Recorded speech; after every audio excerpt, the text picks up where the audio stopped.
صلى الله على محمد صلى الله عليه وسلم صلى الله على محمد صلى الله عليه وسلم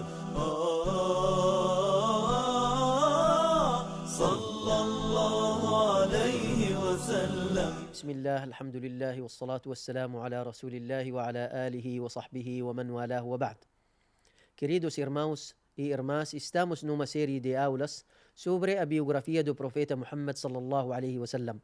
Nesta aula vamos aprender juntos a situação social da Península Arábica. Na verdade, nós precisamos como a sociedade era funcionando ou dividido. A sociedade árabe divide-se em tribos nobres e grupos sem prestígio. Isso para nós saber o valor do Islã, a benção de Allah subhanahu wa ta'ala, a graça de Deus quando ele trouxe o Islã, como era a sociedade naquela época. Na verdade, existem dois grupos na sociedade. Tribos nobres que tinham influência e suas mulheres desempenhavam papéis de destaque, também podendo até incitar ou iniciar guerras, começar guerras. Esses grupos que são maiores grupos, grandes grupos, que têm mais valor. E tem aquelas classes médias e baixo, ou seja, baixas classes, que viviam em más condições e também especialmente as mulheres. Se nós queremos saber a relação entre homens e mulheres naquela época, para nós saber como funciona a relação entre homens e mulheres antes do Islã. Na verdade, a Aisha, que Allah esteja satisfeito com ela, esposa do profeta Muhammad sallallahu alaihi wasallam, ela descreveu as formas da relação, ou seja, das relações entre homens e mulheres antes do Islã. Entre essas relações, entre essas formas, o casamento comum, ou seja, o casamento normal, semelhante do casamento atual, de hoje. Essa é a primeira forma. Segunda forma é Zawaj al-Istibda'. Zawaj al-Istibda', que é o casamento de procriação.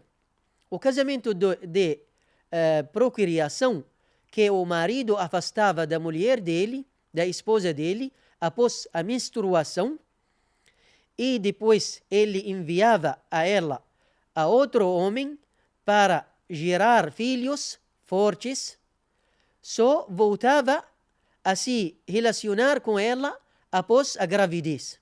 Então, essa é uma forma de casamento naquela época.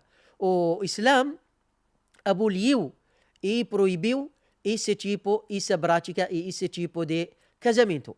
Também existe o terceiro tipo de casamento, que é الزواج الجماعي, ou seja, a união coletiva. Até que 10 homens tinham relação com uma mulher. E em caso de gravidez, ela escolhia, ou seja, escolher quem seria o pai do menino, quem seria o pai da criança. E também tem outra forma de casamento, que são mulheres de bandeiras, ou seja, mulheres das bandeiras. Essas mulheres que colocavam bandeiras na frente das casas deles, e vários homens entravam fazendo relação com essa mulher, e em caso de gravidez, elas também ver a pessoa mais semelhante, ou seja, o homem que é mais semelhante à criança, que é parecido à criança, então ele vai ser o pai da criança. E existe também outro tipo de casamento, que é troca de filhas. Troca de filhas, que homens trocavam suas filhas em casamento, sem pagamento de dote. E quando chegou o Islã, todas essas práticas foram abolidas, proibidas pelo Islã, e o Islã só reconheceu o primeiro tipo de casamento, que é o casamento comum, o casamento normal, com regras. Então, esses são as formas de relacionamento entre homens e mulheres naquela época. A situação e a condição das mulheres para nós saber como era antes do Islã e como o Islã honrou e enobreceu a mulher. As mulheres eram tomadas como prisioneiras de guerras e também transformadas em concubinas nas guerras.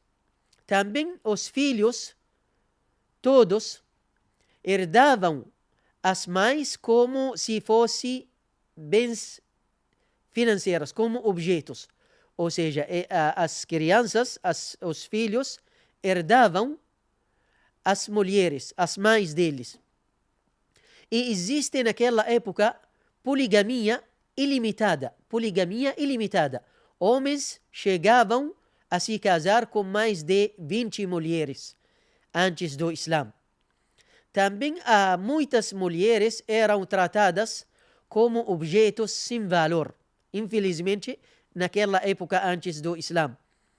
Também filhas eram enterradas vivas em vários lugares na Península Arábica por medo de desonra, caso fossem capturadas, por exemplo, nas guerras, ou por medo de pobreza, e já não traziam sustento.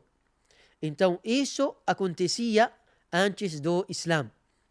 E existe, infelizmente, naquela época, tribalismo. Tribalismo que os árabes estavam divididos em tribos. Então, naquela época, o apoio à tribo era incondicional. Incondicional. Mesmo que um membro fosse injusto ou criminoso, então ele pode ter apoio da tribo dele, da família dele. O dito famoso naquela época dizendo: "Unsur akhaka zaliman ou madluman." Apoie seu irmão, seu parente, seja ele justo ou injusto. Mas quando veio o Islã, o profeta Muhammad sallallahu alaihi wasallam corrigiu essa frase, corrigiu esse dito e ele disse: apoie seu irmão quando ele é justo ou injusto. Então, os companheiros perguntavam ao mensageiro Muhammad sallallahu alaihi wasallam: nós sabemos como apoiar ele justo, mas como nos apoiar ele se ele é injusto? Ele disse: você impedir a ele da injustiça. Então, essa é uma forma de apoiar seu irmão. Então, esse é resumo da situação social da Península Arábica antes do Islã.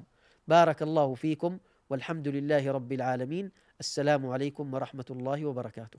صلى الله على محمد صلى الله عليه وسلم صلى الله على محمد صلى الله عليه وسلم